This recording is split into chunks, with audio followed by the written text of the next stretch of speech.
Welcome back to another video. ಇನ್ನೇನು engineering college start ಆಗ್ತಾ ಇದೆ. ಅದರಲ್ಲಿ ಇಂಜಿನಿಯರಿಂಗಲ್ಲಂತೂ laptop is the main thing. ನೀವೇನೇ ಟಾಸ್ಕ್ ಇಂಜಿನಿಯರಿಂಗಲ್ಲಿ ಪರ್ಫಾರ್ಮ್ ಮಾಡಬೇಕಂದ್ರೂ laptop is the most important. ನಿಮಗೆ ಕೋಡಿಂಗ್ ಪರ್ಪಸ್ಗಾಗಿರ್ಬೋದು ಅಥವಾ ನಿಮ್ದು ಏನೇ ಸೈಡ್ ಹಸಲ್ಸ್ ಏನೇ ಮಾಡೋಕ್ಕಿದ್ರು ಲ್ಯಾಪ್ಟಾಪ್ ನಿಮಗೆ ಬೇಕೇ ಬೇಕು. Laptop is the important thing. So ಈಗ ನೀವು ತಲೆ ಕೆಡ್ಸ್ಕೊಂಡಿರ್ತೀರ, ನಾನು ಯಾವ ಥರ ಲ್ಯಾಪ್ಟಾಪ್ ಪ್ರಿಫರ್ ಮಾಡಬೇಕು, ವಿಂಡೋಸ್ ತಗೋಬೇಕಾ, ಮ್ಯಾಕ್ಬುಕ್ ತಗೋಬೇಕಾ, ಅಥವಾ ನಾನು ವಿಂಡೋಸ್ ಪ್ರಿಫರ್ ಮಾಡಿದ್ರೆ ರ್ಯಾಮ್ ಎಷ್ಟಿರಬೇಕು, ರೋಮ್ ಎಷ್ಟಿರಬೇಕು, ಪ್ರೊಸೆಸರ್ ಯಾವುದಿರಬೇಕು ಅಂತೆಲ್ಲ ಯೋಚಿಸ್ತಾ ಇರ್ತೀರ. ಸೊ ನಾನು ಇವತ್ತಿನ ವಿಡಿಯೋದಲ್ಲಿ ನಿಮಗೆ ಒಂದಷ್ಟು ಟಿಪ್ಸ್ ಕೊಡ್ತೀನಿ. ಲ್ಯಾಪ್ಟಾಪ್ಸ್ನ ನೀವು ಏನರ ಮೇಲೆ ನೋಡಿ ಚೂಸ್ ಮಾಡಬೇಕು. ಜೊತೆಗೆ ನಾನು ಪ್ರೈಸ್ ರೇಂಜಸಲ್ಲಿ ಯಾವುದು ಬೆಸ್ಟ್ ಲ್ಯಾಪ್ಟಾಪ್ಸ್ ಅನ್ನೋದನ್ನು ಕೂಡ ಲಿಸ್ಟ್ ಔಟ್ ಮಾಡಿದ್ದೀನಿ. ನಿಮ್ಗೆ ಇಷ್ಟ ಆದರೆ ಅದನ್ನ ನೀವು ತಗೋಬೋದು. ಸೊ ನಿಮಗೆ ಒಂದು 3 ವಿಷಯಗಳನ್ನ ನ್ಯಾಪ್ಕ ಇಟ್ಕೋಬೇಕು ನೀವು ಒಂದು ಲ್ಯಾಪ್ಟಾಪ್ನ ತಗೋಬೇಕು ಅಂತಂದರೆ. Like first one is storage, ಲ್ಯಾಪ್ಟಾಪ್ದು ಸ್ಟೋರೇಜ್, ಲ್ಯಾಪ್ಟಾಪ್ದು ರ್ಯಾಮ್, ಜೊತೆಗೆ ಅದರದ್ದು ಪ್ರೊಸೆಸರ್. ಈ 3 ನಿಮಗೆ ಇಂಪಾರ್ಟೆಂಟ್ ಮೇಜರ್ ರೋಲು ಒಂದು ಲ್ಯಾಪ್ಟಾಪ್ ನೀವು ಚೂಸ್ ಮಾಡ್ತಾ ಇದ್ದೀರಾ ನಿಮ್ಮ ಇಂಜಿನಿಯರಿಂಗ್ಗೆ ಬೇಕಾಗಿರೋದು ಅಂತ ಅಂದರೆ. ಸ್ಟೋರೇಜ್ ನೋಡೋದಾದರೆ ನೀವು SSD ಪ್ರಿಫರ್ ಮಾಡಿ HDDಗಿಂತ. ಯಾಕಂದರೆ SSD it's works fast, it makes your laptops to work fast. SSD is 10 times faster than HDD. ಇದು ರೀಡ್ ಆ್ಯಂಡ್ ರೈಟ್ ನಿಮಗೆ ತುಂಬ ಸ್ಪೀಡಾಗಿ ಮಾಡುತ್ತೆ SSD. ಇದು ಲೇಟೆಸ್ಟ್ ಬಂದಿರೋದು ಇದು ವರ್ಷನ್ಸು SSD. HDD ಹಳೆಯ ಲ್ಯಾಪ್ಟಾಪ್ಸ್ ಮತ್ತು ಕಂಪ್ಯೂಟರ್ಸಲ್ಲೆಲ್ಲ ವರ್ಕ್ ಆಗ್ತಾ ಇತ್ತು, ಅದು ಹಾರ್ಡ್ ಡಿಸ್ಕ್ ಮೇಲೆ ವರ್ಕ್ ಆಗುತ್ತೆ. ಸೊ ಅದು ಸ್ವಲ್ಪ ಸ್ಲೋ ಅದು ಕಂಪೇರ್ ಟು SSD. ಸೊ ನೀವು SSD ಇರೋ ಲ್ಯಾಪ್ಟಾಪ್ಸ್ನ ಪ್ರಿಫರ್ ಮಾಡಿ. ಅದು ನೀವು SSD ಪ್ರಿಫರ್ ಮಾಡಿದ್ರೆ ನಿಮಗೆ ಒಳ್ಳೆಯದು, ನಿಮಗೆ ಫಾಸ್ಟಾಗಿ ವರ್ಕ್ ಆಗುತ್ತೆ ಲ್ಯಾಪ್ಟಾಪು. ಜೊತೆಗೆ ಇನ್ನೊಂದೇನೆಂದರೆ 512 GB ಈಸ್ ಸಫಿಷಿಯಂಟ್. ನೀವು ಯಾವ್ದಾದ್ರು ಲ್ಯಾಪ್ಟಾಪ್ದು ಸ್ಟೋರೇಜ್ ನೋಡೋದಾದರೆ 512 GB ಈಸ್ ಸಫಿಷಿಯಂಟು. ನಿಮಗೆ ಬೇರೆ ಬೇಕು, ನಾನು ಕೋಡಿಂಗ್ ವಿತ್ ನನ್ನ ಸೈಡ್ ಹಸಲ್ಸ್ ಬೇರೆ ಇದೆ, ನಾನು ಏನಾದ್ರು ವರ್ಕ್ ಮಾಡ್ತಾ ಇರ್ತೀನಿ, ಎಲ್ಲ ಸೇವ್ ಮಾಡ್ಕೊಳ್ಳೋಕೆ ಸ್ಟೋರೇಜ್ ಇನ್ನೂ ಬೇಕು ಅಂತ ಅಂದರೆ ನೀವು ಬೇಕಾದ್ರೆ ಲೈಕ್ 1 TB ಆ ಥರದ್ಕೆಲ್ಲ ಹೋಗ್ಬೋದು. ನಿಮ್ಮ ಬಡ್ಜೆಟ್ ತಕ್ಕಂತೆ ಹೋಗ್ಬೋದು. ಬಟ್ 512 ಈಸ್ ಸಫಿಷಿಯಂಟ್ ನನ್ನ ಪ್ರಕಾರ. ನೆಕ್ಸ್ಟ್ ನೋಡೋದಾದರೆ ರ್ಯಾಮಲ್ಲಿ 8 GB is the basic. 8 GB ಇಲ್ಲ 8 GBಗಿಂತ ಮೇಲೆ ಇರೋ ರ್ಯಾಮ್ನ ಪ್ರಿಫರ್ ಮಾಡಿ. ಇಲ್ಲ ನಿಮ್ಮ ಬಡ್ಜೆಟ್ ಕಮ್ಮಿ ಇದೆ, ಈಗ ನನಗೆ ಲ್ಯಾಪ್ಟಾಪ್ ಬೈ ಮಾಡೋಕ್ಕಿಂತ ಮುಂಚೆ ಅಂತಂದರೆ first 8 GB laptop 8 GB RAM ಇರೋದನ್ನ ತಗೊಳ್ಳಿ. 8 GB ಇರೋ ರ್ಯಾಮ್ ತಗೊಳ್ಳೋದ್ರಿಂದ ಜೊತೆಗೆ ಅದರಲ್ಲಿ ಏನಿದೆ ಅಂದರೆ 2 ಟೈಪ್ಸ್ ಇರುತ್ತೆ, ಸಾಲ್ಡರ್ಡ್ ಮತ್ತು ಎಕ್ಸ್ಪ್ಯಾಂಡಬಲ್.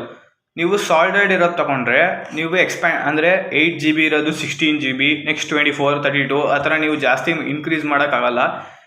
ಸೊ ಅದನ್ನ ನೋಡ್ಬಿಟ್ಟು ತಗೊಳ್ಳಿ. ಎಕ್ಸ್ಪ್ಯಾಂಡಬಲ್ ಅಂತ ಇರೋದನ್ನ ನೀವು ಚೂಸ್ ಮಾಡಿದ್ರೆ, ಲೈಕ್ ನೀವೀಗ 8 GB ತೊಗೊಂಡಿರ್ತೀರ, ನಿಮಗೆ ನೆಕ್ಸ್ಟು ಮುಂದಿನ ವರ್ಕ್ಸ್ಗೆ ನಿಮಗೆ ಲೈಕ್ ನೀವೇನೋ ಜಾಸ್ತಿ ಈಗ ಕೋಡಿಂಗಲ್ಲಿ ಲೈಕ್ AML ರಿಲೇಟೆಡ್ ಏನೋ ಒಂದು ಕಲಿತಾ ಇರ್ತೀರ, ಬೇಸಿಕ್ ಲೆವೆಲ್ ಆಯಿತು, ಈಗ ನೀವೊಂದು ಸ್ವಲ್ಪ ಅಡ್ವಾನ್ಸ್ ಲೆವೆಲ್ ಕಲ್ತಿರ್ತೀರ, ಅದೆಲ್ಲ ನಿಮಗೆ ಫಾಸ್ಟಾಗಿ ವರ್ಕ್ ಆಗಬೇಕು ಅಂತ ಅಂದರೆ ನೀವೀಗ 8 GB ಇರೋದು ಅದು ಸಾಕಾಗಲ್ಲ ಅಂತ ಅನಿಸ್ತಾ ಇರುತ್ತೆ. ಆವಾಗ ನೀವು ಬೇಕಾದ್ರೆ ನಿಮ್ಮ ನಿಯರ್ ಎಲ್ಲರ ಸ್ಟೋರ್ಗೆ ಹೋಗಿ ಅಲ್ಲಿ ನೀವು ಎಕ್ಸ್ಪ್ಯಾಂಡ್ ಮಾಡ್ಕೋಬೋದು. ಅದನ್ನ 8 ಇರೋದನ್ನ 16 ಅಥವಾ 32 ಅದರ ನೀವು ಎಕ್ಸ್ಪ್ಯಾಂಡ್ ಮಾಡ್ಕೋಬೋದು. ಸೊ ನೀವು ಅದನ್ನ ನೋಡ್ಬಿಟ್ಟು ತೊಗೊಳ್ಳಿ, ಲೈಕ್ ಎಕ್ಸ್ಪ್ಯಾಂಡಬಲ್ ಇದೆಯಾ ಅಥವಾ ಸಾಲ್ಡರ್ಡಾ ಏನು ಅಂತ ನೋಡ್ಕೊಂಡು ತೊಗೊಳ್ಳಿ ರ್ಯಾಮ್ ವಿಷಯದಲ್ಲಿ. ಸೊ ನೆಕ್ಸ್ಟ್ ಈಗ ಪ್ರೊಸೆಸರ್ ವಿಷಯಕ್ಕೆ ಬರೋದಾದರೆ, ಪ್ರೊಸೆಸರಲ್ಲಿ 2 ಥರ ಬರುತ್ತೆ, ಒಂದು AMD ಜೊತೆಗೆ ಇಂಟೆಲ್. ಇವೆರಡು ಇದೆ ಪ್ರೊಸೆಸರಲ್ಲಿ. AMD ನೀವೇನಾದ್ರು ಪ್ರಿಫರ್ ಮಾಡಿದ್ರೆ AMDಲಿ ನೀವು ತುಂಬ ಹೈ ಟಾಸ್ಕ್ಸ್ನ ಪರ್ಫಾರ್ಮ್ ಮಾಡ್ಬೋದು. ಲೈಕ್ ಎಡಿಟಿಂಗ್, ಫೋಟೋಶಾಪ್ಸ್ ಅಥವಾ ಬೇರೆ ಏನೇ ವರ್ಕ್ ಲೈಕ್ ಗೇಮಿಂಗ್, ಅದೆಲ್ಲ ನೀವು ತುಂಬ ಹೈ ಪವರ್ ಬೇಕಾಗುತ್ತೆ ಅದೆಲ್ಲ ಪರ್ಫಾರ್ಮ್ ಮಾಡೋಕ್ಕೆ. ಅದನ್ನ ನೀವು AMD ಕಡೆಯಿಂದ ಎಕ್ಸ್ಪೆಕ್ಟ್ ಮಾಡ್ಬೋದು, ಅದು ನಿಮಗೆ ತುಂಬ ಹೈ ಪವರ್ ಕೊಡುತ್ತೆ. ಜೊತೆಗೆ ನೀವೇನಾದ್ರು ಇಂಟೆಲ್ ಕಂಪೇರ್ ಮಾಡಿದ್ರೆ ಇಂಟೆಲ್ ಸ್ವಲ್ಪ ಕಡಿಮೆನೇ AMDಗೆ ಹೋಲಿಸ್ಕೊಂಡ್ರೆ. ಸೊ ನೀವು ನಿಮ್ಗೇನಾದ್ರು ಹೈ ಪರ್ಫಾರ್ಮಿಂಗ್ ಟಾಸ್ಕ್ ನೀವು ಮಾಡ್ತೀರಾ, ಹೈ ಪರ್ಫಾರ್ಮೆನ್ಸ್ ನನಗೆ ಬೇಕು ಅಂತಂದರೆ AMD ಪ್ರಿಫರ್ ಮಾಡ್ಬೋದು.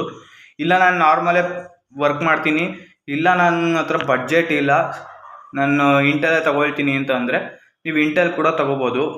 ಇಂಟೆಲಲ್ಲಿ ನಿಮಗೆ 3 ಥರ i5, i7, i9 ಈ 3 ಪ್ರೊಸೆಸರ್ ಇರೋದನ್ನ ಮಾತ್ರ ಪ್ರಿಫರ್ ಮಾಡಿ.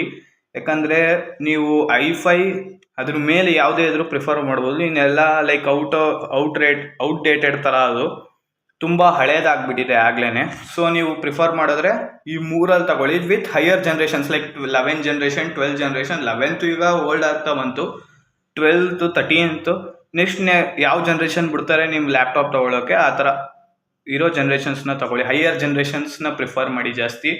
ನೀವು ಅಕಸ್ಮಾತ್ AMDನ ಪ್ರಿಫರ್ ಮಾಡಿದರೆ ನಿಮಗೆ ಒಂದು ಡ್ರಾಬ್ಯಾಕ್ ಇರುತ್ತೆ, ಅದು ಏನಂದರೆ ಹೀಟಿಂಗ್ ಪರ್ಪಸ್. ನಿಮ್ಮ ಲ್ಯಾಪ್ಟಾಪ್ಸ್ ತುಂಬಾ ಹೀಟ್ ಆಗುತ್ತೆ ಬೇಗ, ಅದೊಂದು ಡ್ರಾಬ್ಯಾಕ್ ಇದೆ AMDಲಿ. ಇಂಟೆಲೆಲ್ಲ ಆ ಥರ ಏನಿಲ್ಲ. ನೀವು ಅದರಲ್ಲಿ ಇಂಟೆಲಲ್ಲೂ ಕೂಡ ಪರ್ಫಾರ್ಮ್ ಮಾಡ್ಬೋದು ಹೈ ಟಾಸ್ಕ್ಸ್ನ, ಹಂಗಂತ ಏನಿಲ್ಲ. ಬಟ್ ನಿಮ್ಗೇನಂದರೆ ಲೈಕ್ ಫಾಸ್ಟ್ ಔಟ್ಪುಟ್ಸು ಜೊತೆಗೆ ಪವರು ಅದನ್ನ ನೋಡೋದಾದ್ರೆ AMD ಸ್ಲೈಟ್ಲಿ ಹೈಯರ್ ಇದೆ ಇಂಟೆಲ್ಗೆ ಹೋಲಿಸ್ಕೊಂಡ್ರೆ. ಸೊ AMD ಪ್ರಿಫರ್ ಮಾಡಿದ್ರೆ ಇದೊಂದು ಡ್ರಾಬ್ಯಾಕ್ ಇದೆ, ಹೀಟಿಂಗ್ ಬೇಗ ಆಗುತ್ತೆ. ಯಾಕಂದರೆ ನೀವು ಹೈ ಟಾಸ್ಕ್ ಪರ್ಫಾರ್ಮ್ ಮಾಡಿದಾಗ ಹೈ ಪವರ್ ಅದು ನಿಮ್ಗೆ ಕೊಡಲೇಬೇಕು, ಕೊಟ್ಟಾಗ ಅದು ಹೀಟ್ ಆಗೇ ಆಗುತ್ತೆ ಯೂಶ್ವಲಿ. ಸೊ ಇದು ಪ್ರೊಸೆಸರ್ ವಿಷಯ. ನೆಕ್ಸ್ಟು ಈಗ ಇಂಜಿನಿಯರಿಂಗ್, ಇವಾಗ ನಾನೀಗ 3 ಟಿಪ್ಸ್ ಕೊಟ್ಟಾಯಿತು ನಿಮಗೆ ಲ್ಯಾಪ್ಟಾಪ್ಸ್ ಚೂಸ್ ಮಾಡೋಕ್ಕೆ, ಅದನ್ನ ನೀವು ಚೂಸ್ ಮಾಡ್ಕೊಂಡಿರ್ತೀರ. ಬಟ್ ಇಂಜಿನಿಯರಿಂಗಲ್ಲಿ ಎಲ್ಲರೂ ಬರೀ ಕೋಡಿಂಗ್ ಮಾತ್ರ ಮಾಡ್ಕೊಂಡಿರಲ್ಲ. 3 ಕ್ಯಾಟಗರೀಸ್ ಆಫ್ ಸ್ಟೂಡೆಂಟ್ಸ್ ಇರ್ತಾರೆ. ಫುಲ್ ಟೈಮ್ ಕೋಡರ್ಸ್ ಒಬ್ಬರು ಇರ್ತಾರೆ, ಅಂದರೆ ಕೋಡಿಂಗ್ ಬಿಟ್ಟರೆ ಬೇರೆ ಏನೂ ಇಲ್ಲ ಅವ್ರದ್ದು, ಬರೀ ಕೋಡಿಂಗ್ ಮಾತ್ರ ಕೆಲಸ ಅವ್ರದ್ದು ಅಂತ. ಗೇಮರ್ಸ್ ಒಬ್ಬರು ಇರ್ತಾರೆ, ಲೈಕ್ ಅವ್ರದ್ದು ಕೋಡಿಂಗೂ ಜೊತೆಗೆ ಅವ್ರಿಗೆ ಇಂಟ್ರೆಸ್ಟ್ ಇದೆ ಗೇಮಿಂಗ್ ಕಡೆ ಎಲ್ಲ, ಅಥವಾ ಅದೊಂದು ಸೈಡ್ ಹಸಲ್ ಥರ ಇಟ್ಕೊಂಡಿರ್ತಾರೆ ಗೇಮಿಂಗ್ ಫೀಲ್ಡಲ್ಲೆಲ್ಲ ಇಂಟ್ರೆಸ್ಟ್ ಇದೆ ಅನ್ನೋರೊಬ್ಬರು ಇರ್ತಾರೆ. ಜೊತೆಗೆ ಎಡಿಟರ್ಸ್, ಅವ್ರಿಗೆ ಎಡಿಟಿಂಗ್ ಫೀಲ್ಡಲ್ಲಿ ಲೈಕ್ ಫೋಟೋಶಾಪ್ ಅಥವಾ ವಿಡಿಯೋ ಎಡಿಟಿಂಗ್ ಆ ಥರ ಎಡಿಟಿಂಗು ಅವ್ರಿಗೊಂಥರ ಇಂಟ್ರೆಸ್ಟ್ ಇರುತ್ತೆ, ಸೈಡ್ ವೈಸ್ ಅದನ್ನು ಕಲಿತಾ ಇರ್ತಾರೆ ಅನ್ನೋರಿಗೆ ನಾನು ಈಗ ಲ್ಯಾಪ್ಟಾಪ್ಸ್ನ ಪ್ರಿಫರ್ ಮಾಡ್ತೀನಿ. ಸೊ ಈಗ ನೀವು ಏನಾದ್ರು ಮ್ಯಾಕ್ ತಗೋಬೇಕು ಅಂತ ಇರ್ತೀರ, ಮ್ಯಾಕ್ ನಿಮ್ಮ ಹತ್ರ ಬಡ್ಜೆಟ್ ನಿಮಗೆ ಮ್ಯಾಟ್ರೇ ಆಗಲ್ಲ, ಲೈಕ್ ನಾನು ಎಷ್ಟು ಬೇಕಾದ್ರೂ ಮನಿ ಸ್ಪೆಂಡ್ ಮಾಡ್ಬೋದು ನನ್ನ ಲ್ಯಾಪ್ಟಾಪ್ ಮೇಲೆ ಅಂತ ಇದ್ದರೆ ಮಾತ್ರ ಮ್ಯಾಕ್ ಬುಕ್ನ ಪ್ರಿಫರ್ ಮಾಡಿ. ಯಾಕಂದರೆ ಮ್ಯಾಕ್ ಬುಕ್ಕು ನಿಮ್ಗೆಲ್ಲರಿಗೂ ಗೊತ್ತು ಅದು ತುಂಬ ಹೈಲಿ ಬಡ್ಜೆಟು. ಸೊ ಎಲ್ಲರ ಕೈಲೂ ಅಫೋರ್ಡ್ ಮಾಡೋಕ್ಕಾಗಲ್ಲ ಮ್ಯಾಕ್ನ. ಅದು ಬೆಸ್ಟ್ ಲ್ಯಾಪ್ಟಾಪೇ ಎಲ್ಲದಕ್ಕೂ ಹೋಲಿಸ್ಕೊಂಡ್ರೆ. ಬಟ್ ನಿಮ್ಮ ಹತ್ರ ಬಡ್ಜೆಟ್ ಇಶ್ಯೂಸ್ ಇದ್ದರೆ ವಿಂಡೋಸ್ಗೆ ಹೋಗಿ ತಲೆ ಕೆಡಿಸ್ಕೋಬೇಡಿ. ಯಾಕಂದರೆ ವಿಂಡೋಸಲ್ಲೂ ಚೆನ್ನಾಗಿರೋ ಲ್ಯಾಪ್ಟಾಪ್ಸ್ಗಳಿದೆ. ಸೊ ನಿಮಗೆ ಮನಿ ಅನ್ನೋದು ಪ್ರಾಬ್ಲಮ್ ಇಲ್ಲ ಅಂತಂದರೆ ಮ್ಯಾಕ್ನ ಪ್ರಿಫರ್ ಮಾಡಿ.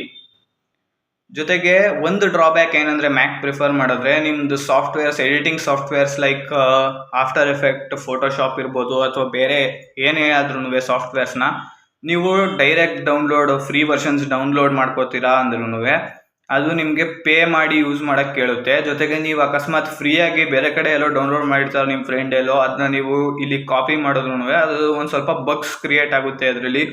ಲೈಕ್ ಸಡನ್ನಾಗಿ ಆ್ಯಪ್ ಕ್ರ್ಯಾಶ್ ಆಗಿ ಕ್ಲೋಸ್ ಆಗಿಬಿಡಂಗೆ, ನೀವು ವರ್ಕ್ ಮಾಡ್ತಾ ಇದ್ದಂಗೆ ಆ ಥರ ಎಲ್ಲ ಪ್ರಾಬ್ಲಮ್ಸ್ ಫೇಸ್ ಮಾಡ್ತೀರಾ ಮ್ಯಾಕ್ಬುಕ್ಕಲ್ಲಿ. ಬಟ್ ವಿಂಡೋಸಲ್ಲಿ ಆ ಥರ ಏನಿಲ್ಲ. ನೀವು ಏನಾದ್ರು ಫ್ರೀ ಸಾಫ್ಟ್ವೇರ್ಸ್ನ, ಎಡಿಟಿಂಗ್ ಸಾಫ್ಟ್ವೇರ್ಸ್ನ ನೀವು ತಗೊಬಂದು ಡೌನ್ಲೋಡ್ ಮಾಡಿದ್ರು ಏನಿಲ್ಲ, ಅದು ಮಾಮೂಲಿ ಕ್ಯಾಶುವಲ್ ಆಗಿ ನೀವು ಇದು ಪೇ ಮಾಡಿ ಯೂಸ್ ಮಾಡ್ತಾ ಇರೋ ಥರನೇ ವರ್ಕ್ ಆಗುತ್ತೆ. ಅದೊಂದು ಡ್ರಾಬ್ಯಾಕು ಮ್ಯಾಕ್ಬುಕ್ಕಲ್ಲಿ. ಸೊ ಈಗ ನಾನು ನಿಮಗೆ ಒಂದು ಲ್ಯಾಪ್ಟಾಪಲ್ಲಿ ಲೈಕ್ ಪ್ರೊಸೆಸರು, ಅದ್ರ ಬ್ರ್ಯಾಂಡ್ ನೇಮ್ ಅಂದರೆ ಹೆಂಗಿರುತ್ತೆ ಅದರ ಬಗ್ಗೆ ಎಲ್ಲ ಒಂದು ಐಡಿಯಾ ಕೊಡ್ತೀನಿ. ಈಗ ಇಂಟೆಲ್ ಕೋರ್ ಅನ್ನೋದೊಂದು ಬ್ರ್ಯಾಂಡ್ ನೇಮ್. ಅಲ್ಲಿ ನಿಮಗೆ AMD ಅಂತಿದ್ರೆ AMD ರೈಸನ್ ಇರುತ್ತೆ, ಇಂಟೆಲ್ ಕೋರ್ ಅಂದರೆ ಇಂಟೆಲ್ದದು. ಜೊತೆಗೆ ಅದರಲ್ಲಿ ಬ್ರ್ಯಾಂಡ್ ಮಾಡಿಫೈಯರ್ ಅಂತ ಇದೆ i9, ಅದು ನಿಮಗೆ i9 i5 ಅದು ಬ್ರ್ಯಾಂಡ್ ಮಾಡಿಫೈಯರ್ ಅಂತ ಅದನ್ನ ಕೂಗ್ತಾರೆ. ನೆಕ್ಸ್ಟ್ ಪ್ರೊಸೆಸರ್ ಆದಮೇಲೆ ನೆಕ್ಸ್ಟ್ ಯಾವ 2 ಡಿಜಿಟ್ ನಂಬರ್ ಇರುತ್ತೆ ಅದನ್ನ ನಾವು ಜನ್ರೇಷನ್ ಅಂತ ಕೂಗ್ತೀವಿ. Like 11 generation, 12 generation, 13 generation, 14 generation ಆ ಥರ ಇರುತ್ತೆ. ನೀವು ಹೈಯರ್ ಜನ್ರೇಷನ್ಸ್ನ ಪ್ರಿಫರ್ ಮಾಡಬೇಕು. ಯಾಕಂದರೆ ಈಗ ಬರ್ತಾ ನೀವು ಜನ್ರೇಷನ್ ವೈಸ್ ಇಂಪ್ರೂವ್ ಆಗ್ತಾ ಇದೆ ಲ್ಯಾಪ್ಟಾಪ್ಸು. ಸೊ ಹೈಯರ್ ಜನ್ರೇಷನ್ಸ್ ಇರೋದನ್ನ ಪ್ರಿಫರ್ ಮಾಡಿದ್ರೆ ನಿಮಗೆ ನ್ಯೂ ಫೀಚರ್ಸ್ನ ಯೂಸ್ ಮಾಡೋಕ್ಕೆ ಆಗುತ್ತೆ. ಜೊತೆಗೆ ನಿಮ್ಮ ಆ್ಯಪ್ಸ್ ಕೂಡ ಅಪ್ಡೇಟ್ ಆದಾಗ ಅದು ಸಪೋರ್ಟ್ ಆಗುತ್ತೆ ಲ್ಯಾಪ್ಟಾಪ್ಸ್ಗೆ. ಜೊತೆಗೆ ಲಾಸ್ಟಲ್ಲಿ ನಿಮಗೆ ಒಂದು ವರ್ಡ್ ಕಾಣಿಸ್ಬೋದು, K ಅಂತ ಸಫಿಕ್ಸ್ ಇದೆ. ಆ ಸಫಿಕ್ಸು ಮೇನ್ ಇಂಪಾರ್ಟೆಂಟ್ ರೋಲ್ ಆಗುತ್ತೆ. ನೀವೇನಾದ್ರು ಆ 3 ಕ್ಯಾಟಗರೀಸ್ ಆಫ್ ಸ್ಟೂಡೆಂಟ್ಸಲ್ಲಿದ್ದರೆ KUPH ಆ 4 ಸಫಿಕ್ಸ್ಗಳಿರುತ್ತೆ. K is the basic level of laptop.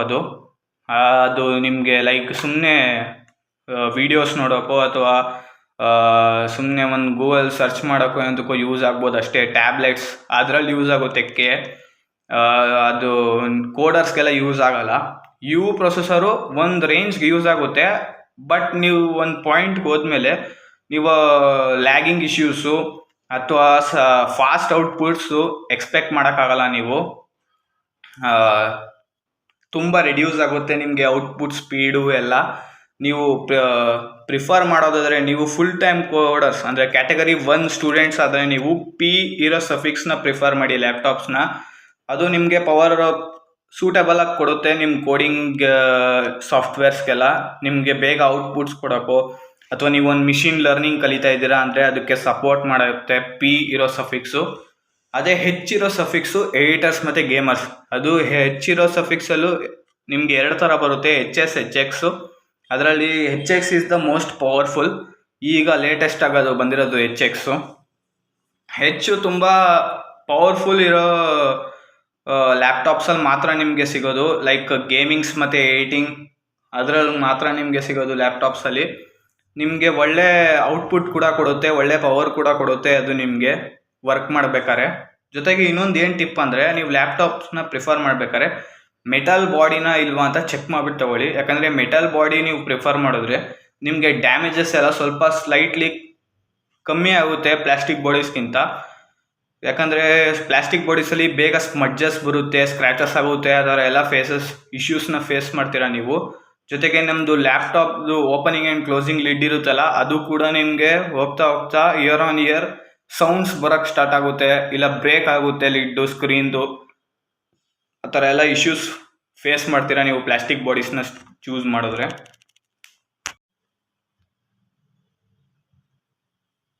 ಈಗ ನಾನು ಲ್ಯಾಪ್ಟಾಪ್ಸ್ ಬಡ್ಜೆಟ್ ವೈಸ್ ಒಂದಷ್ಟು ಲ್ಯಾಪ್ಟಾಪ್ಸ್ನ ಲಿಸ್ಟ್ ಮಾಡಿದ್ದೀನಿ, ಅದನ್ನ ನಾನು ನಿಮಗೆ ಹೇಳ್ತಾ ಹೋಗ್ತೀನಿ. ಇದು ನಾನು ನೋಡಿರೋ ಪ್ರಕಾರ.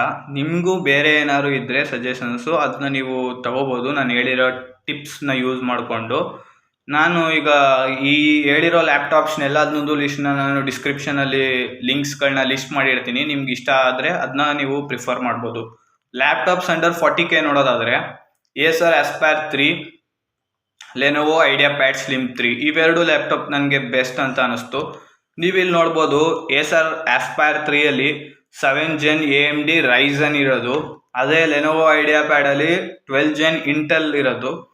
ಇದು ಎರಡೂ ಸೇಮ್ ಏನೇ ಪ್ರೊಸೆಸಿಂಗ್ ಎಲ್ಲದೂ ಏನಿಲ್ಲ ಏನು.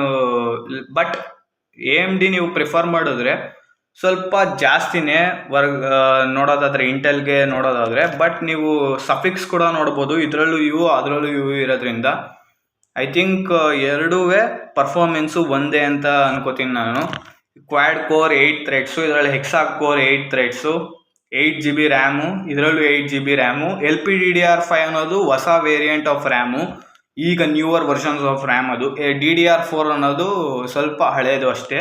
ಅದು ಏನಿಲ್ಲ ಕಂಪ್ಯಾರಿಟಿವ್ ಟು ಇಟ್, ಅದು ಫೈನೇನೆ ಬೇರೆದಕ್ಕೆಲ್ಲ ಹೋಲಿಸ್ಕೊಂಡ್ರೆ.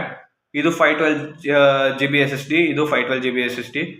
AMD ರೇಡಿಯಾನ್ ಗ್ರಾಫಿಕ್ಸು, ಇದು ಇಂಟಿಗ್ರೇಟೆಡ್ ಗ್ರಾಫಿಕ್ಸು, ಲೈಕ್ ಲ್ಯಾಪ್ಟಾಪ್ಸಲ್ಲೇ ಇಂಟಿಗ್ರೇಟ್ ಆಗಿ ಬರುತ್ತೆ.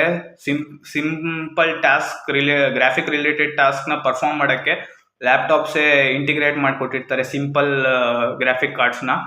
ಇದರಲ್ಲಿ ಇಂಟೆಲ್ UHD ಗ್ರಾಫಿಕ್ಸ್ ಅಂದರೆ ಇಂಟೆಲ್ ಪ್ರೊಸೆಸರ್ ಇರೋದ್ರಿಂದ ಇಂಟೆಲ್ಲು, ಇದರಲ್ಲಿ AMD ಇರೋದ್ರಿಂದ AMD Radeon graphics. Same inches of display ಎಲ್ಲದು ಸೇಮ್ ಇದೆ, ಕಲರ್ ಪಿಕ್ಸಲ್ಸು ಕೂಡ ಸೇಮೇ ಇದೆ. Windows 11 operating system, 1 year warranty. So ನಿಮಗೆ ಇವೆರಡು ಲ್ಯಾಪ್ಟಾಪಲ್ಲಿ ಯಾವುದೇ ಪ್ರಿಫರ್ ಮಾಡಿದ್ರು 40K ಬಡ್ಜೆಟಲ್ಲಿ ಇಟ್ಸ್ ಗುಡ್ ಅಂತ ನನ್ನ ಪ್ರಕಾರ ಅನಿಸುತ್ತೆ. ನೆಕ್ಸ್ಟ್ ಲ್ಯಾಪ್ಟಾಪ್ಸ್ ಅಂಡರ್ 50K ನೋಡೋದಾದರೆ Asus Vivo book, Acer aspire 3 ಜೊತೆಗೆ ಡೆಲ್ ಇನ್ಸ್ಪಿರಾನ್. ಈ 3 ಲ್ಯಾಪ್ಟಾಪಲ್ಲಿ ನನಗೆ ದಿ ಬೆಸ್ಟ್ ಅಂತ ಹೇಳೋದಾದರೆ ಆಸಸ್ ವಿವೋ ಬುಕ್ಕು. ಯಾಕಂದರೆ ಆಸಸ್ ಅವರು ಡಿಸ್ಪ್ಲೇ ವಿಷಯದಲ್ಲಿ ತುಂಬಾ ನಂಬರ್ 1 ಅಂತ ಹೇಳ್ಬೋದು ನಾವು. ಡಿಸ್ಪ್ಲೇ ವಿಷಯದ ರಿಲೇಟೆಡಲ್ಲಿ ಆಸಸ್ ಅವ್ರದ್ದು ತುಂಬಾ ಚೆನ್ನಾಗಿದೆ. ಜೊತೆಗೆ ಈ 3ರಲ್ಲೂ ನೀವು ನೋಡ್ಬೋದು ಇಂಟೆಲ್ 2ರಲ್ಲಿದೆ, 1ರಲ್ಲಿ AMD Ryzen ಇದೆ. ಬಟ್ ಐ ಥಿಂಕ್ ನೀವು ASUSಲ್ಲಿ ನೋಡ್ಬೋದು ಸಫಿಕ್ಸಲ್ಲಿ P ಇರೋದ್ರಿಂದ ಹೈಯರ್ ಪರ್ಫಾರ್ಮೆನ್ಸ್ನ ನೀವು ಎಕ್ಸ್ಪೆಕ್ಟ್ ಮಾಡ್ಬೋದು ASUS ವಿವೋ ಬುಕ್ಕಲ್ಲಿ. ಅದು 50K ಅಂದರೆ ಲೈಕ್ 49 ಸಮಥಿಂಗ್ ಏನೋ ಬರುತ್ತೆ ಅದು ASUS ವಿವೋ ಬುಕ್ಕು. ಏಸರ್ ಅವೆಲ್ಲ 42 ಅಥವಾ 39 ಏನೋ ಇರ್ಬೋದು. ಬಟ್ ನನಗನ್ಸಿದ ಪ್ರಕಾರ ಈ 3 ದಿ ಬೆಸ್ಟ್ ಲ್ಯಾಪ್ಟಾಪ್ಸ್ ಅಂತ 50Kಯಲ್ಲಿ. ಈ 3ರಲ್ಲಿ ದಿ ಬೆಸ್ಟ್ ಅಂತ ಹೇಳೋದಾದ್ರೆ ASUS ವಿವೋ ಬುಕ್ ಪ್ರಿಫರ್ ಮಾಡಿ. ನಿಮಗೆ 50K ನನ್ನ ಬಡ್ಜೆಟ್ ಇದೆ, 50,000 ತಗೊಳ್ತೀನಿ ಅಂತ ಅಂದರೆ ASUS ವಿವೋ ಬುಕ್ ಚೂಸ್ ಮಾಡಿ. ಜೊತೆಗೆ ನಿಮಗೆ ಆಫರ್ಸ್ ಕೂಡ ಬೀಳುತ್ತೆ, like student offers, student ID ಇರೋದ್ರಿಂದ ಆಫರ್ಸ್ ಬೀಳುತ್ತೆ. ಯೂನಿಡೇಸ್ ಅಂತ ಒಂದು ಆ್ಯಪ್ ಇದೆ, ನೀವೇನಾದ್ರು ಲೆನೋವೋ ಕಡೆಯಿಂದ ಲೈಕ್ ಲೆನೋವೋದಲ್ಲಿ ನೀವು ಪರ್ಚೇಸ್ ಮಾಡ್ತಾ ಇದ್ರೆ ಸ್ಟೋರಲ್ಲಿ, ಅಥವಾ ಲೆನೋವೋ ವೆಬ್ಸೈಟಿಂದ ನೀವು ಪರ್ಚೇಸ್ ಮಾಡ್ತಾ ಇದ್ರೆ ಲ್ಯಾಪ್ಟಾಪ್ಸ್ನ, ಯಾಕಂದರೆ ನಾನು ಹಂಗೇನೆ ಲೆನೋವೋ ಲ್ಯಾಪ್ಟಾಪ್ಸ್ನ ನಾನು ತೊಗೊಂಡಿದ್ದು. ಯೂನಿಡೇಸ್ ಅಂತ ಒಂದು ಆ್ಯಪ್ ಇದೆ, ಅದರಿಂದ ನಾವೇನಾದ್ರು ಲಾಗಿನ್ ಆಗಿ ನಮ್ಮ ಐಡಿಸ್ನ ಅಂದರೆ ನಮ್ಮ ಇನ್ಫಾರ್ಮೇಷನ್ ಎಲ್ಲ ಸಬ್ಮಿಟ್ ಮಾಡಿದರೆ ಒಂದು 2 days ಆದಮೇಲೆ ನಮಗೆ ಒಂದು ಕೂಪನ್ ಸಿಗುತ್ತೆ. ಲೈಕ್ 3,000 to 4,000 ಆಫರ್ ಆಗುತ್ತೆ. ಜೊತೆ ಕ್ರೆಡಿಟ್ ಕಾರ್ಡ್ ಆಫರ್ಸ್ ಕೂಡ ಇರುತ್ತೆ, ಬ್ಯಾಂಕ್ ಕ್ರೆಡಿಟ್ ಕಾರ್ಡ್ಸ್ ಆಫರ್ಸ್ ಎಲ್ಲ. ಅದೆಲ್ಲ ಯೂಸ್ ಮಾಡ್ಕೊಂಡು ತಗೊಳ್ಳಿ. ಇನ್ನೇನು August 15th ಕೂಡ ಬರ್ತಾ ಇದೆ, ಸೇಲ್ಸ್ ಎಲ್ಲ ಇರುತ್ತೆ, ತಗೊಳ್ಳಿ. ವಿಡಿಯೋದಲ್ಲಿ ನೋಡೋದಾದರೆ ನೀವು ನೋಡ್ಬೋದು 3 ಲ್ಯಾಪ್ಟಾಪ್ಸಲ್ಲೂ 8GB DDR4 ರ್ಯಾಮೇ ಇದೆ, 512GB SSD ಇದೆ. ಈ 3 ಎಕ್ಸ್ಪ್ಯಾಂಡಬಲ್ಲೇ ಕೂಡ ರ್ಯಾಮಲ್ಲಿ ನೋಡೋದಾದರೆ. ಜೊತೆಗೆ Windows 11 operating system latest version ಎಲ್ಲದರಲ್ಲೂ ಇದೆ. ನೆಕ್ಸ್ಟು ಗ್ರಾಫಿಕ್ ಕಾರ್ಡು ನೋಡ್ಬೋದು, ಸಿಂಪಲ್ ಇಂಟಿಗ್ರೇಟೆಡ್ ಗ್ರಾಫಿಕ್ ಕಾರ್ಡ್ಸ್ ಇದೆ. ಜೊತೆಗೆ 50Kಯಲ್ಲಿ ಒಂದು ಗೇಮಿಂಗ್ ಲ್ಯಾಪ್ಟಾಪ್ ಇದೆ ಗೇಮರ್ಸ್ ಮತ್ತು ಎಡಿಟರ್ಸ್ಗೆ. ಅದು ತುಂಬಾ ಹೆಲ್ಪ್ ಆಗುತ್ತೆ. ಲೈಕ್ 50Kಯಲ್ಲಿ ದಿ ಬೆಸ್ಟ್. ಲೈಕ್ ಬಡ್ಜೆಟ್ ಇಲ್ಲ, ಬಟ್ ನಾನು ಗೇಮಿಂಗ್ ಎಡಿಟಿಂಗ್ ಲ್ಯಾಪ್ಟಾಪ್ಸೇ ಬೇಕು, ನನಗೆ ಆ ಥರ ಇಂಟ್ರೆಸ್ಟ್ ಇದೆ ಅನ್ನೋರಿಗೆ ಈ ಲ್ಯಾಪ್ಟಾಪು ಒಳ್ಳೆ ಲ್ಯಾಪ್ಟಾಪ್ ಅಂತ ನಾನು ಹೇಳ್ತೀನಿ. That is MSI GF63 Thin. ಅದು ತುಂಬಾ ಚೆನ್ನಾಗಿದೆ. ಅದರಲ್ಲಿ ನೀವು ಫೀಚರ್ಸ್ ನೋಡ್ಬೋದು, 11 Gen Intel Core i5, Hexa Core 12 threads, 8GB DDR4 RAM, 512GB SSD ಎಲ್ಲ ಸೇಮೇ ಇದೆ. ಬಟ್ ಟೂ ಥಿಂಗ್ಸ್ ಅಷ್ಟೇ ಚೇಂಜಸ್ ಇರೋದು. ಒಂದು, ಅದ್ರ ಪ್ರೊಸೆಸರಲ್ಲಿ ಸಫಿಕ್ಸ್ H ಇದೆ. ಅದ್ರ ಹಿಂದೆಗಡೆ ಇರೋ ಲ್ಯಾಪ್ಟಾಪ್ಸ್ ಎಲ್ಲ U ಮತ್ತು P ಇತ್ತು, ಅದು ದಿ ಬೆಸ್ಟ್ ಫಾರ್ ಕೋಡಿಂಗ್ಸ್. ಇದು H ಇದೆ, best for coding, editing or gaming purpose. ನೀವು ಯಾವ್ದು ಬೇಕಾದ್ರೂ ಯೂಸ್ ಮಾಡ್ಬೋದು ಇದರಲ್ಲಿ. ಜೊತೆಗೆ ನೀವು ನೋಡ್ಬೋದು ಇನ್ನೊಂದು ಚೇಂಜಸ್ ಏನಂದರೆ ಗ್ರಾಫಿಕ್ ಕಾರ್ಡ್. ಅದರಲ್ಲೆಲ್ಲ ಸಿಂಪಲ್ ಇಂಟಿಗ್ರೇಟೆಡ್ ಗ್ರಾಫಿಕ್ ಕಾರ್ಡ್ಸ್ ಇತ್ತು. ಬಟ್ ಇದರಲ್ಲಿ ನೀವು ನೋಡ್ಬೋದು 4GB NVIDIA GeForce GTX 1650 graphic card ಇರೋದು.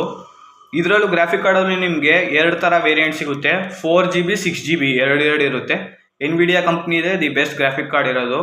GeForce RTX ಮತ್ತು GTX 2 ಥರ ಇರುತ್ತೆ, ಅದು ನೀವು ತಗೋಬೋದು. GTX like basic level of graphic card, RTX ಇನ್ನೂ ತುಂಬ ಪವರ್ ಇದೆ ಅದರಲ್ಲಿ. ಜೊತೆಗೆ 1650, 2050, 3050 ಈ 3 ವೇರಿಯಂಟಲ್ಲಿ ಸಿಗುತ್ತೆ. ನೀವು ನೋಡಿ ಯಾವುದು ಬಡ್ಜೆಟ್ ನಿಮಗೆ ಲೈಕ್ ಮೋರ್ ಇರೋದು ಗ್ರಾಫಿಕ್ ಕಾರ್ಡ್ ನೀವು ಚೂಸ್ ಮಾಡಿದ್ರೆ ಬಡ್ಜೆಟ್ ಕೂಡ ಹಾಗೆ ಜಾಸ್ತಿನೇ ಇರುತ್ತೆ. ನಿಮಗೆ ಯಾವುದು ಸೂಟೇಬಲ್ ಆಗುತ್ತೆ ಅಥವಾ ನಿಮ್ಮ ಬಡ್ಜೆಟ್ಗೆ ಯಾವ್ದು ಸೂಟ್ ಆಗುತ್ತೆ ಅದನ್ನ ನೀವು ನೋಡಿಕೊಂಡು ಚೂಸ್ ಮಾಡ್ಬೋದು ನೀವು. ನೆಕ್ಸ್ಟು ಲ್ಯಾಪ್ಟಾಪ್ಸ್ ಅಂಡರ್ 60K ನೋಡೋದಾದರೆ Lenovo IdeaPad Slim 3, Asus VivoBook 15, Lenovo ThinkBook 15 G5. ಈ 3 ಲ್ಯಾಪ್ಟಾಪು ನನಗೆ 60Kಲಿ ದಿ ಬೆಸ್ಟ್ ಅಂತ ಅನಿಸ್ತು. ಅದರಲ್ಲೂ ಲೆನೋವೋ ಐಡಿಯಾಪ್ಯಾಡ್ ಸ್ಲಿಮ್ 3 ಇನ್ನೂ ದಿ ಬೆಸ್ಟೇ. ಈಗ ಹೊಸದಾಗಿರೋ ಲೆನೋವೋ ಐಡಿಯಾಪ್ಯಾಡ್ ಸ್ಲಿಮ್ 3ಲಿ ಇಂಟಿಗ್ರೇಟೆಡ್ AI ಫೀಚರ್ಸ್ ಕೂಡ ಬಿಟ್ಟಿದ್ದಾರೆ. ಲೈಕ್ ಸ್ಪೆಸಿಫಿಕ್ ಕೀಬೋರ್ಡ್ ಕೀ ಕೂಡ ಇರುತ್ತೆ AI ಕೋಪೈಲಟ್ಗೆಲ್ಲ. ಅದು ತುಂಬ ಒಳ್ಳೆಯ ವಿಷಯ ಅಂತ ಅನಿಸುತ್ತೆ. ಆ ಲ್ಯಾಪ್ಟಾಪಲ್ಲಿ 60Kಗೆ ಅಷ್ಟು ಪ್ರೊವೈಡ್ ಮಾಡ್ತಾ ಇದ್ದಾರೆ ಅಂತ. ಈಗಂತೂ ನೆಕ್ಸ್ಟ್ ಮುಂದೆ ಬರೋ ಲ್ಯಾಪ್ಟಾಪ್ಸಲ್ಲೆಲ್ಲ ಎಲ್ಲದರಲ್ಲೂ ಇಂಟಿಗ್ರೇಟೆಡ್ AI ಫೀಚರ್ಸ್ ಇರುತ್ತೆ. ಲೈಕ್ ಮೊಬೈಲಲ್ಲಿ ಹೆಂಗೆ ಅಲೆಕ್ಸಾ ಅಥವಾ ಐಫೋನ್ಸಲ್ಲೆಲ್ಲ ಹೆಂಗೆ ಸಿರಿ ಆ ಥರ ಎಲ್ಲ ಇದೆ, ಲ್ಯಾಪ್ಟಾಪಲ್ಲೂ ನೆಕ್ಸ್ಟ್ ಅದನ್ನ ತರ್ತಾರೆ ಕೂಡ. ಜೊತೆಗೆ ನಾನು ಈಗ ಹೇಳ್ತಾ ಇರೋ ಲ್ಯಾಪ್ಟಾಪ್ಸಲ್ಲಿ ಒಂದೊಂದರಲ್ಲಿ ಫಿಂಗರ್ ಪ್ರಿಂಟ್ ಸೆನ್ಸರ್ಸ್ ಕೂಡ ಇರುತ್ತೆ. ನೀವು ಅದನ್ನ ನೋಡಿ ತಗೊಳ್ಳಿ ಒಂದ್ಸಲಿ, ನಿಮ್ಗೆ ಅದು ಯೂಸ್ಫುಲ್ ಇದೆ, ನನಗೆ ಫಿಂಗರ್ ಪ್ರಿಂಟ್ ಸೆನ್ಸರ್ ಇರಲಿ ಅಂತ ಅನ್ಸೋದಿಲ್ಲ ತಗೊಳ್ಳಿ. ಜೊತೆಗೆ ಟಚ್ ಸ್ಕ್ರೀನ್ ಕೂಡ ಒಂದೊಂದಿದೆ, ಲೈಕ್ ಫೋಲ್ಡಬಲ್ ಲ್ಯಾಪ್ಟಾಪ್ಸು, ಅವು ಬೇಕಂದರೆ ನೀವು ತಗೋಬೋದು. ಅದು ಪೆನ್ ಕೂಡ ಸಪೋರ್ಟ್ ಆಗುತ್ತೆ. ಲೈಕ್ ಕ್ಯಾನ್ವಾಸ್ ಯೂಸ್ ಮಾಡ್ಬೋದು ನೀವು ಅದರಲ್ಲಿ, ಪೆನ್ ಸಪೋರ್ಟ್ ಆಗಿರೋದ್ರಿಂದ. ಈಗ ಇಲ್ಲಿ ನೋಡೋದಾದರೆ 3 ಪ್ರೊಸೆಸರು ಸೇಮೇನೆ, ಬಟ್ ಥರ್ಡ್ ಒನ್ ಮಾತ್ರ AMD Ryzen 7. ನೀವು ಕೇಳ್ಬೋದು ಈಗ Lenovo ThinkBook 15 G5 AMD Ryzen 7 ಇದೆ, ಬಟ್ ಎಲ್ಲದರಲ್ಲೂ ಇಂಟೆಲ್ i5 ಇದೆ 12th generation ಅಂತ. ಬಟ್ ನೀವು ಸಫಿಕ್ಸ್ ನೋಡಿ, ಈ ಮೇಲ್ಗಡೆ ಇರೋದ್ರಲ್ಲಿ ಇದು ಕೋಡಿಂಗ್ ಲ್ಯಾಪ್ಟಾಪ್ಸ್ ಏನೇ, ಬಟ್ H ಸಫಿಕ್ಸ್ ಇದೆ. ಬಟ್ ಇದರಲ್ಲಿ ನೀವು ನೋಡ್ಬೋದು U ಸಫಿಕ್ಸ್ ಇದೆ. ಒಂದು ಏನಂದರೆ H ಇದೆ ಅದರ 2 ಲ್ಯಾಪ್ಟಾಪ್ಸಲ್ಲಿ, ಬಟ್ ಗ್ರಾಫಿಕ್ ಕಾರ್ಡ್ ಇರಲ್ಲ, ಇಂಟಿಗ್ರೇಟೆಡ್ ಗ್ರಾಫಿಕ್ ಕಾರ್ಡ್ಸ್ ಇರುತ್ತೆ, ಸಿಂಪಲ್ ಇಂಟಿಗ್ರೇಟೆಡ್ ಗ್ರಾಫಿಕ್ ಕಾರ್ಡ್ಸು. ಅದರಿಂದ ನೀವು ಅದರಲ್ಲಿ ಗೇಮಿಂಗ್ ಮತ್ತು ಎಡಿಟಿಂಗ್ ಪರ್ಪಸ್ ಯೂಸ್ ಮಾಡೋಕ್ಕಾಗಲ್ಲ. ಬಟ್ ಅದರಲ್ಲಿ ಏನು ಪವರ್ ಬರ್ತಾ ಇತ್ತು ಗ್ರಾಫಿಕ್ ಕಾರ್ಡ್ ಬಿಟ್ಟು, ಅದೇ ಪವರ್ನ ನೀವು ಇಲ್ಲಿ ಕೂಡ ಎಕ್ಸ್ಪೆಕ್ಟ್ ಮಾಡ್ಬೋದು, ಸೇಮ್ ಪವರ್ ಪ್ರೊವೈಡ್ ಆಗುತ್ತೆ. ಜೊತೆಗೆ ಲೆನೋವೋ ಥಿಂಕ್ಬುಕ್ 15ಅಲ್ಲಿ AMD Ryzen 7 ಇದೆ, ಇದರಲ್ಲೂ ಅಷ್ಟೇ ಸಿಂಪಲ್ ಗ್ರಾಫಿಕ್ ಕಾರ್ಡ್ ಇಂಟಿಗ್ರೇಟೆಡ್ ಆಗಿರುತ್ತೆ. ಜೊತೆಗೆ ಈ 60Kಲೂ ಒಂದು ಲ್ಯಾಪ್ಟಾಪ್ ಇದೆ, ಗೇಮಿಂಗ್ ಲ್ಯಾಪ್ಟಾಪು 2 ಇದೆ. ಲೈಕ್ ಲೆನೋವೋ ಐಡಿಯಾಪ್ಯಾಡ್ ಗೇಮಿಂಗ್ 3 ಅದು ಈಗ ಲೇಟೆಸ್ಟ್ 2 years ಬ್ಯಾಕ್ ಕೂಡ ಲಾಂಚ್ ಆಗಿದ್ದು. ಅದು ತುಂಬ ಚೆನ್ನಾಗಿದೆ. ಜೊತೆಗೆ ಏಸಸ್ ಟಫ್ ಗೇಮಿಂಗ್ F15 ಇದು ಏಸಸ್ ಗೇಮಿಂಗ್ ಟಫ್ 15 ಮಾತ್ರ 3 years ಬ್ಯಾಕ್ ಲಾಂಚ್ ಆಗಿದ್ದು. ಬಟ್ ಇವಾಗ್ಲೂ ಯಾವುದೇ ಹೊಸ ಲ್ಯಾಪ್ಟಾಪ್ ಲಾಂಚ್ ಆದ್ರೂ ಇದು ಅದ್ರ ಜೊತೆ ಕಾಂಪೀಟ್ ಮಾಡೇ ಮಾಡುತ್ತೆ. ಯಾಕಂದರೆ 3 years ಬ್ಯಾಕಿಂದನೇ ಇದು ಎಲ್ಲ ಲ್ಯಾಪ್ಟಾಪ್ಸ್, ಯಾವುದೇ ನ್ಯೂ ಲಾಂಚ್ ಲ್ಯಾಪ್ಟಾಪ್ಸ್ ಆದ್ರೂ ಗೇಮಿಂಗ್ ಲ್ಯಾಪ್ಟಾಪ್ಸಲ್ಲಿ Asus TUF gaming G15 competitive ಆಗೇ ಇದೆ. ಯಾಕಂದರೆ ಅದರಲ್ಲಿ ಆವಾಗಲೇ ಆ ಥರ ಫೀಚರ್ಸ್ಗಳಿತ್ತು. ಜೊತೆಗೆ ಆ ಫೀಚರ್ಸ್ಗಳೇ ತುಂಬ ಫಾಸ್ಟ್ ಆಗಿದೆ. ಲೈಕ್ DDR4 ಇರೋದು Asus TUF gaming F15 Lenovo IdeaPad gaming 3 DDR5 ಇದೆ. ಬಟ್ ನೀವು ನೋಡ್ಬೋದು ಸ್ಲೈಟ್ಲಿ ಆಗಿ ಎರಡೂ ವೇರಿ ಆಗುತ್ತೆ ಅಷ್ಟೇ, ಜಾಸ್ತಿ ಏನು ವೇರಿ ಆಗಲ್ಲ. ಬೇರೆ ಲ್ಯಾಪ್ಟಾಪ್ಸ್ ಥರ ಸ್ಲೈಟ್ಲಿ ಸ್ಪೀಡಲ್ಲಿ ಅಷ್ಟೇ ವೇರಿ ಆಗೋದು. ಸೊ ನೀವು ಎರಡರಲ್ಲಿ ಯಾವ ಪ್ರಿಫರ್ ಮಾಡಿದ್ರು ದಿ ಬೆಸ್ಟ್ ಲ್ಯಾಪ್ಟಾಪ್ಸು. ಜೊತೆಗೆ ನೀವು ನಾನು ಹೇಳ್ದಂಗೆ H ಸಫಿಕ್ಸಲ್ಲಿ 2 ಥರ ಇರುತ್ತೆ ಅಂತ ಅಂದಿದೆ, HS ಮತ್ತು HX. ಇದರಲ್ಲಿ HS ಇದೆ ಲೆನೋವೋ ಐಡಿಯಾಪ್ಯಾಡ್ ಗೇಮಿಂಗ್ 3 ನೀವು ಆಸಸ್ ಟಫ್ ಕೂಡ ಪ್ರಿಫರ್ ಮಾಡ್ಬೋದು. ಲೆನೋವೋ ಐಡಿಯಾಪ್ಯಾಡ್ ಗೇಮಿಂಗ್ 3 ಕೂಡ ಪ್ರಿಫರ್ ಮಾಡ್ಬೋದು. ಎರಡರಲ್ಲೂ ಕೀಬೋರ್ಡ್ ಲೈಟ್ಸ್ ಇದೆ, RGB ಕೀಬೋರ್ಡ್ ಲೈಟ್ಸು. ನಿಮಗೆ ಎರಡೂ ಚೂಸ್ ಮಾಡೋದ್ರೂ ದಿ ಬೆಸ್ಟ್ ಅಂತ ಹೇಳ್ತೀನಿ ನಾನು, ಅಂಡರ್ 60K ಬಡ್ಜೆಟಲ್ಲಿ. ನೆಕ್ಸ್ಟ್ ಲ್ಯಾಪ್ಟಾಪ್ಸ್ ಅಂಡರ್ 70K ಹೇಳೋದಾದರೆ Lenovo Yoga Slim 6 Intel Evo, Asus VivoBook 15, Lenovo IdeaPad Slim 3 i5. ಈ 3 ಲ್ಯಾಪ್ಟಾಪ್ಸು ದಿ ಬೆಸ್ಟ್ ಲ್ಯಾಪ್ಟಾಪ್ ಅಂತ ಅಂತೀನಿ. ಬಟ್ ಈ ಬಡ್ಜೆಟಲ್ಲಿ ದಿ ನಂಬರ್ 1 ಲ್ಯಾಪ್ಟಾಪ್ ಅಂದರೆ Lenovo Yoga Slim 6 Intel Evo. ಇದು ಟಚ್ ಸ್ಕ್ರೀನ್ ಕೂಡ ಇದೆ, ಜೊತೆಗೆ 360 ಡಿಗ್ರಿ ರೊಟೇಟಬಲ್ ಇದೆ ಈ ಲ್ಯಾಪ್ಟಾಪು. ಜೊತೆಗೆ ಇದರಲ್ಲಿ ಇಂಟೆಲ್ Evo ಇರೋದು. ಇದು ಇಂಟೆಲ್ ಕೋರ್ಗಳು, ನಾನು ಇಷ್ಟೊಂದು ಹಿಂದೆ ಹೇಳಿದ ಲ್ಯಾಪ್ಟಾಪ್ ಪ್ರೊಸೆಸರ್ ಎಲ್ಲ ಇಂಟೆಲ್ ಇರೋ ಲ್ಯಾಪ್ಟಾಪಲ್ಲೆಲ್ಲ ಇಂಟೆಲ್ ಕೋರ್ ಇರೋದು. ಬಟ್ ಇದರಲ್ಲಿ ಇಂಟೆಲ್ Evo ಒಂದು ಲೈಕ್ ವೆರೈಟಿ ಆಫ್ ಲ್ಯಾಪ್ಟಾಪು, ಅದೇ ಬೇರೆ ಥರ. ಅದು ನಿಮಗೆ ಬ್ಯಾಟ್ರಿ ಬ್ಯಾಕಪ್ ತುಂಬಾ ಜಾಸ್ತಿ ಕೊಡುತ್ತೆ, ಲೈಕ್ 7 to 9 hours ಆ ಥರ ಕೊಡುತ್ತೆ. ಜೊತೆಗೆ ಪರ್ಫಾರ್ಮೆನ್ಸ್ ಕೂಡ ಇಂಟೆಲ್ ಕೋರ್ಗೆ ಕಂಪೇರ್ ಮಾಡಿದ್ರೆ ಜಾಸ್ತಿನೇ ಅದು ಪರ್ಫಾರ್ಮೆನ್ಸು. ಸೊ ನೀವೇನಾದ್ರು ಬಡ್ಜೆಟ್ ನಿಮಗೆ ಲೆನೋವೋ ಯೋಗೋ ಸ್ಲಿಮ್ 6 ಇಂಟೆಲ್ ತಗೊಳ್ಳೋ ರೇಂಜ್ಗಿದ್ರೆ ನೀವು ಕಣ್ಣು ಮುಚ್ಕೊಂಡು ಅದನ್ನ ತಗೋಬೋದು, ಬೇರೆ ಆಪ್ಷನ್ನೇ ಇಲ್ಲ ಅಂತ ಹೇಳ್ಬೋದು ಅದ್ರ ಮುಂದೆ. ನಿಮ್ಮ ಬಡ್ಜೆಟ್ ಸ್ವಲ್ಪ ಸ್ಲೈಟ್ಲಿ ಒಂದು 5 to 10,000 ವೇರಿ ಆಗ್ತಾ ಇದೆ, ನನಗೆ ತಗೊಳಕ್ಕಾಗಲ್ಲ, ನಾನು ಬೇರೆ ತೊಗೊಳ್ತೀನಿ ಅದನ್ನ ಅದು ಬಿಟ್ಟು ಅಂತಂದರೆ ಆಸಸ್ VivoBook 15 ಮತ್ತು ಲೆನೋವೋ ಐಡಿಯಾಪ್ಯಾಡ್ ಸ್ಲಿಮ್ 3 ಇವೆರಡರಲ್ಲೂ ತಗೋಬೋದು. ನಾನು ಲಾಸ್ಟ್ ಹಿಂದಿನ ಬಡ್ಜೆಟಲ್ಲೂ ಹೇಳಿದಾಗ ನೀವು ಆಸಸ್ VivoBook 15 ನೋಡಿರ್ತೀರ, ಲೆನೋವೋ ಐಡಿಯಾಪ್ಯಾಡ್ ಸ್ಲಿಮ್ 3 ನೋಡಿರ್ತೀರ. ಅದಕ್ಕೆ ನಾನು ಅದ್ರ ಸ್ಪೆಸಿಫಿಕೇಶನ್ಸ್ ಕೂಡ ಹಾಕಿದ್ದೀನಿ ಇಲ್ಲೂ. ಜೊತೆಗೆ ಲಿಂಕಲ್ಲೂ ಅಲ್ಲೂ ಮೆನ್ಷನ್ ಆಗಿರುತ್ತೆ, ನೀವು ಅಲ್ಲಿಂದನೂ ಡೈರೆಕ್ಟ್ ತಗೋಬೋದು. ಯಾಕಂದರೆ ನಾನು ಹಿಂದಿನದ್ರಲ್ಲಿ ಹೇಳೋದ್ರಲ್ಲೆಲ್ಲ i5 ಇತ್ತು, ಇದರಲ್ಲಿ i7 ಇದೆ. ಜೊತೆಗೆ ಐಡಿಯಾಪ್ಯಾಡ್ ಸ್ಲಿಮ್ 3 ಹಿಂದಿನ ವಿಡಿಯೋದಲ್ಲಿ ಇಲ್ಲಿ U ಸಫಿಕ್ಸ್ ಇತ್ತು, ಇದರಲ್ಲಿ H ಸಫಿಕ್ಸ್ ಇದೆ. ಅದರಲ್ಲೇ ನೀವು ನೋಡ್ಬೋದು ಆ ಸಫಿಕ್ಸ್ ಅಥವಾ ನಂಬರ್ ವೇರಿಯಿಂದಾನೇ 10 to 15K ಜಾಸ್ತಿ ವೇರಿ ಆಗ್ತಾ ಇದೆ. ಅಂದರೆ higher the power higher the money ಆ ಥರ ನೀವು ಎಕ್ಸ್ಪೆಕ್ಟ್ ಮಾಡ್ಬೋದು. ನಿಮ್ಗೆ ಹೈ ಪವರ್ ಇರೋದು ಬೇಕು ಅಂದರೆ ಹೈ ಮನಿ ಕೊಟ್ಟು ತಗೋಬೇಕಾಗುತ್ತೆ. ಸೊ ಜೊತೆಗೆ ಇದರಲ್ಲಿ ಗೇಮಿಂಗ್ ಮತ್ತು ಎಡಿಟಿಂಗ್ ಲ್ಯಾಪ್ಟಾಪ್ಸ್ ನೋಡೋದಾದರೆ Acer Aspire 7, ಜೊತೆಗೆ ಇದರಲ್ಲೂ ಆಸಸ್ ಟಫ್ 15. ಇವೆರಡರಲ್ಲಿ ಯಾವ್ದು ನೀವು ಪ್ರಿಫರ್ ಮಾಡಿದ್ರೂ ಎರಡೂ ಒಂದೇ ಥರ ಇದೆ, ಎರಡರಲ್ಲೂ ಏನೂ ಡಿಫ್ರೆನ್ಸ್ ಇಲ್ಲ, ಎರಡು the best laptops. Under 80K ನೋಡೋದಾದರೆ apple MacBook air M1 basic level of laptop ಅಂತ ಹೇಳ್ಬೋದು. ಬಟ್ ಇವಾಗಲೂ ಅದು ರಿಲೀಸ್ ಆಗಿ ಮ್ಯಾಕ್ಬುಕ್ ಏರ್ M1 ರಿಲೀಸ್ ಆಗಿ ಎಷ್ಟೋ ವರ್ಷಗಳಾಗಿದೆ. ಬಟ್ ಇವಾಗಲೂ ವಿಂಡೋಸ್ ಲ್ಯಾಪ್ಟಾಪ್ಸ್ಗಳು ಅದ್ರ ಜೊತೆ ಕಾಂಪೀಟ್ ಮಾಡುತ್ತೆ.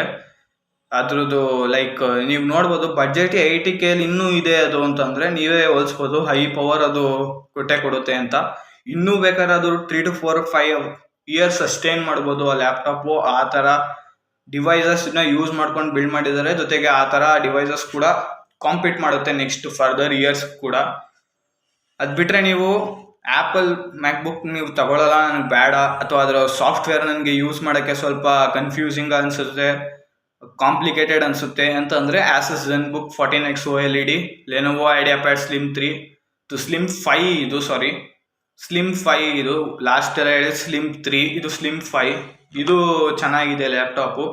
ನೆಕ್ಸ್ಟು HP Pavilion Plus ಎಲ್ಲ ನಾನು ಹೇಳಿರೋದೆಲ್ಲ ಲ್ಯಾಪ್ಟಾಪ್ಸ್ಗಳು ಸೇಮ್ ಕೈಂಡ್ ಆಫ್ ಲೈಕ್ ಪರ್ಫಾರ್ಮೆನ್ಸಲ್ಲೇ ಇರುತ್ತೆ. ಬಟ್ ನಿಮ್ಮ ಬಡ್ಜೆಟ್ ಹೇಗೆ ಹೋಲಿಕೆ ಆಗುತ್ತೆ ಹಾಗೆ ತಗೋಬೋದು. ನನ್ಗೆ ಅನಿಸಿದ್ದು ಈ ಬಡ್ಜೆಟಲ್ಲಿ ಇಷ್ಟು ಲ್ಯಾಪ್ಟಾಪ್ಸ್ಗಳು ದಿ ಬೆಸ್ಟ್ ಅಂತ ಅನಿಸ್ತು, ಅದಕ್ಕೆ ಸೊ ನಾನು ಲಿಸ್ಟ್ ಮಾಡಿದ್ದೀನಿ. ನೆಕ್ಸ್ಟ್ ಇದರಲ್ಲಿ ಗೇಮಿಂಗ್ ನೋಡೋದಾದರೆ Asus TUF 15 ಅಗೇನ್, ಜೊತೆಗೆ Lenovo LOQ15. Asus TUF 15 ನೋಡಿ i7 ಇದರಲ್ಲಿರೋದು. ಲಾಸ್ಟ್ ವಿಡಿಯೋದಲ್ಲಿ ನಾನು i5 ಎರಡು ಹೇಳಿದ್ದು, ಇದರಲ್ಲಿ i7 ಇದೆ. ಸಫಿಕ್ಸ್ ಹೆಚ್ಚು.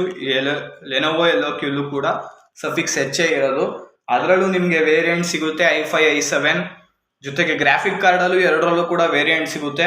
ನಿಮ್ಮ ಬಡ್ಜೆಟ್ ಹೇಗೆ ನಿಮಗೆ ಅಪ್ಲೈ ಆಗುತ್ತೆ ಹಾಗೆ ನೀವು ಚೂಸ್ ಮಾಡ್ಬೋದು. ಎರಡೂ ದಿ ಬೆಸ್ಟೇ ಈ ಬಡ್ಜೆಟಲ್ಲಿ. ಲ್ಯಾಪ್ಟಾಪ್ಸ್ ಅಂಡರ್ 90K ನೋಡೋದಾದರೆ Acer Shift Go 14, Lenovo IdeaPad Slim 5 ಮತ್ತು HP Pavilion 14. ಮತ್ತು ಅದು ಲ್ಯಾಪ್ಟಾಪ್ಸ್ ನೇಮ್ ರಿಪೀಟ್ ಆಗ್ಬೋದು, ಬಟ್ ಬೇರೆ ಪ್ರೊಸೆಸರ್ ಇರುತ್ತೆ. ಅದನ್ನೆಲ್ಲ ನಾನು ಲಿಂಕಲ್ಲಿರೋ ಡಿಸ್ಕ್ರಿಪ್ಷನ್ನಲ್ಲಿರೋ ಮೆನ್ಷನ್ ಮಾಡಿರ್ತೀನಿ. ನೀವು ಅದನ್ನ ನೋಡಿ ಪ್ರಿಫರ್ ಮಾಡಿ ತಗೋಬೋದು ನಿಮ್ಮ ಬಡ್ಜೆಟ್ಗೆ ಇಷ್ಟ ಆದರೆ. ಗೇಮಿಂಗಲ್ಲಿ ಇದರಲ್ಲಿ ನೋಡೋದಾದರೆ Acer Nitro V Gaming. ನನಗೆ ಇದೊಂದೇ ಅನಿಸಿದ್ದು ಈ ಬಡ್ಜೆಟಲ್ಲಿ ವ್ಯಾಲ್ಯೂ ಫಾರ್ ಮನಿ ಅಂತ ಅನಿಸಿದಂದರೆ ಇದೊಂದೇ ಗೇಮಿಂಗ್ ಲ್ಯಾಪ್ಟಾಪು. ಸೊ ಇದನ್ನ ನಾನು ಲಿಸ್ಟ್ ಮಾಡಿದ್ದೀನಿ. ಇದ್ರ ಪರ್ಫಾರ್ಮೆನ್ಸ್ ಕೂಡ ತುಂಬಾ ಚೆನ್ನಾಗಿದೆ. ಲೈಕ್ ಗ್ರಾಫಿಕ್ ಕಾರ್ಡ್ಸ್ ಆಗಿರ್ಬೋದು ಇದರಲ್ಲಿ ಯೂಸ್ ಮಾಡಿರೋದು, ಅಥವಾ Gen 4V ರ್ಯಾಮ್ ಅವರು ಯೂಸ್ ಮಾಡಿದ್ದಾರೆ ಲೇಟೆಸ್ಟ್ ವರ್ಷನ್ನು. ಸೊ ಐ ಥಿಂಕ್ ಈ ಬಡ್ಜೆಟಲ್ಲಿ ಇದು ಬೆಸ್ಟ್ ಲ್ಯಾಪ್ಟಾಪ್ ಅಂತ ಅನ್ನಿಸ್ತು ನನಗೆ, ಗೇಮಿಂಗ್ ಮತ್ತು ಎಡಿಟಿಂಗು. ಪ್ರೀವಿಯಸ್ ಇರೋ ಲ್ಯಾಪ್ಟಾಪ್ಸ್ ಕೂಡ ಬರುತ್ತೆ ಈ ಬಡ್ಜೆಟಲ್ಲಿ, ಬಟ್ ವಿತ್ ರೆಸ್ಪೆಕ್ಟ್ ಟು ನಾನು ಆಗಲೇ ಹೇಳ್ದಂಗೆ ಪ್ರೊಸೆಸರು ಹೈಯರ್ ಪ್ರೊಸೆಸರ್ ಇರುತ್ತೆ, ಅದರಲ್ಲೇ ನೀವು ತಗೋಬೋದು. ಬಟ್ ನನಗೆ ಯಾಕೋ ಇದು ವ್ಯಾಲ್ಯೂ ಫಾರ್ ಮನಿ ಅಂತ ಅನ್ನಿಸ್ತು. ನೀವು 90K ಕೊಡೋದ್ರಿಂದ ಅದಕ್ಕೆ ವ್ಯಾಲ್ಯೂ ಅನಿಸ್ಬೇಕಲ್ಲ, ಅದಕ್ಕೆ Acer Nitro V gaming laptop ಇದು ವ್ಯಾಲ್ಯೂ ಫಾರ್ ಮನಿ ಅಂತ ಅನ್ನಿಸ್ತು, ಅದಕ್ಕೆ ನಾನು ಇದನ್ನ ಲಿಸ್ಟ್ ಮಾಡಿದ್ದೀನಿ. So that's it for this video. Hope ನಿಮಗೆ ಇಷ್ಟು ಇನ್ಫಾರ್ಮೇಷನ್ ಹೆಲ್ಪ್ಫುಲ್ ಆಗಿದೆ ಅಂದ್ಕೊಂಡಿದ್ದೀನಿ. ಸೊ ಇಷ್ಟ ಆಗಿದೆ ಲೈಕ್, ಶೇರ್ ಆ್ಯಂಡ್ ಸಬ್ಸ್ಕ್ರೈಬ್ ಮಾಡಿ. Thank you.